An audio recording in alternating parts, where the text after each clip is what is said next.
everyone, my name is Haley, and things are about to get very wet around here. It's time for another summer tradition, the water balloon fight. But before we get to it, I think we should talk about another way you and I can make waves, because what you do today can change the world around you. Usually, to make a wave, you need a body of water, like an ocean or a river. But for the kind of waves we're making, you need things like love and patience and joy. You can change the world with those things. Today, I'm hoping to make a wave of peace. In a water balloon fight, peace is the last thing you want. It's every person for themselves in a war of water, where the most dry person at the end is the victor. But to demonstrate peace today, I'm gonna have a water balloon fight. But I'm not gonna throw a single water balloon. I think that's the best way to...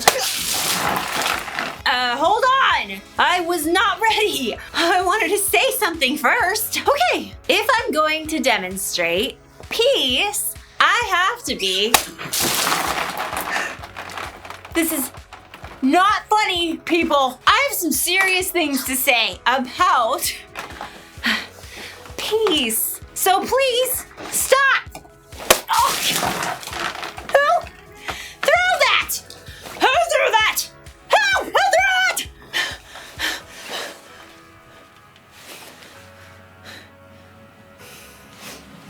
Nah. In today's story, we're going to learn about two guys who are about to go to war and the one woman who was brave enough to stop them.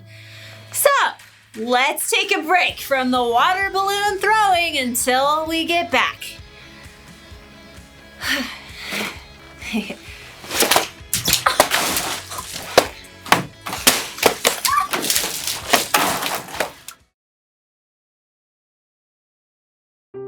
The Bible. It's 66 books of history, stories, letters, and poetry that fit together to form God's one big story. The epic adventure of how He created us and loves us so much that He made a way to rescue us. As we travel through the Bible, from Genesis to Revelation, we discover people who met God and found their lives changed forever. Now, for an amazing story, inspired by the book of 1 Samuel, chapter 25, verses 1 through 35. Near the town of Carmel lived a wealthy man named Nabal. Money, money, money, always sunny, yeah, in a rich man's world, woo! The world was not so sunny for anyone who had to be near Nabal, like his servants.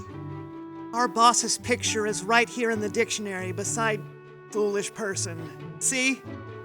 Nabal was also terribly rude. You, bring me another leg of mutton. What's wrong with this one? It's touching those peas. But you asked for peas. I asked for tea, you blockhead. I shall dump these peas on your noggin. But unlike Nabal, Abigail, his wife, had a clear mind and a wise heart.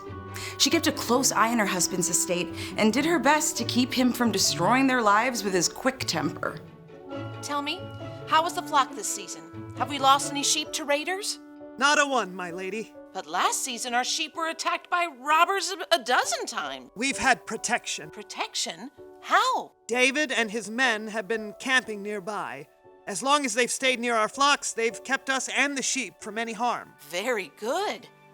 I've heard some say David will be king in Saul's place. Has Nabal thanked David for his help? Give thanks, Nabal. That was very funny, my lady. I'll consider the matter. Let me know if anything changes. The time for sheep shearing neared, and Nabal ordered a grand party to celebrate. Music, drink, mutton, bread, cakes, raisins. Are you writing this down? Yes, sir. But no peas. No peas. As Nabal ordered the festivities, 10 young men arrived to bring a message from David. That outlaw, what does he want? David says, may you live long and everything go well for you. Only what I deserve. He says, I hear that you are clipping the wool off your sheep. When your shepherds were with us, we treated them well. The whole time they were at Carmel, nothing that belonged to them was stolen. Please be kind to my men. Please give us anything you can find for us.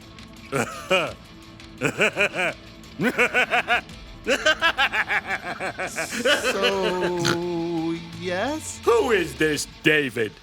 Many servants are running away from their masters. Why should I give food to men who come from who knows where? So, no? Vamoose! And don't let the door hit you on the way out. David's men quickly returned to camp. They found David's anger could be just as hot as Nabal's. Each of you put on your swords. In a short time, David and 400 of his men were marching up the mountain to confront Nabal. Word spread quickly. A servant raced to find Abigail.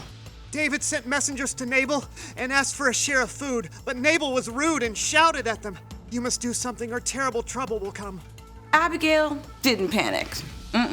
She took a deep breath. We have to get ahead of this. Take a list, please. On it. 200 loaves of bread, 200 bottles of wine, 5 sheep, a bushel of grain, 100 raisin cakes, 200 cakes of pressed figs. Any peas? No peas. Save those for Nabal. What else? Load it all on donkeys and start down the mountain. I'll follow. As David and his men quickly climbed the mountain, the caravan of donkeys and gifts made its way down the steep road. David's anger grew as he neared the mountain estate. He gripped his sword tightly. Everything we've done hasn't been worth a thing. I watched over this fellow's property, but he paid me back evil for good. I won't leave one of his men alive. What's this? Donkeys? And looks like food for a feast? At the back of the caravan, Abigail could see David as they met the donkeys. She took a deep breath, hopped off the donkey, and ran forward, throwing herself to the ground at David's feet. Pardon your servant, sir. Please don't pay any attention to that evil man, Nabal. He's always doing foolish things. But now the Lord has kept you from using your own hands to get even. I've brought a gift for you and the men who follow you. Abigail dared to look up. David was watching her closely. The Lord your God will give you a kingdom that will last. That's because you fight the Lord's battles. He'll appoint you ruler over Israel. When that happens, you won't have to worry about how you killed people without any reason. The Lord your God will give you success. When that happens, please remember me. Slowly, David nodded. He removed his hand from the hilt of his sword and reached down to help her up. Give praise to the Lord. He has sent you today to find me. You have shown a lot of good sense and kept me from using my own hands to get even. He has kept me from harming you. Prepare a feast for your men. You've earned every bit of it. Go home in peace. David accepted the gift and turned back instead of facing down Nabal. Abigail returned home to find her husband holding his giant party. Nabal, I've made peace. Peace? Ugh, hate him. Woo-hoo-hoo. Though David didn't kill him, Nabal soon met a dreadful end. Abigail and her entire household were saved because she chose to get creative and make peace.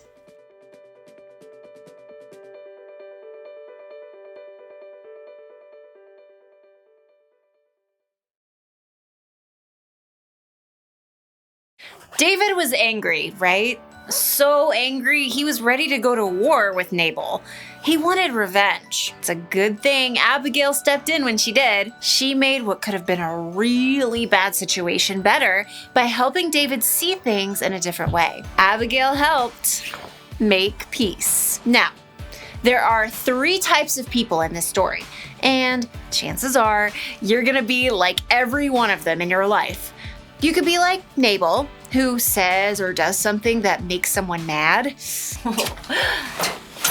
Ha! Got you in the bag when you weren't even playing! The best way to make peace if you're a Nabal is to admit you're wrong, say you're sorry, and make things right. Someday, you could be like David. You get mad at someone and you want to get revenge.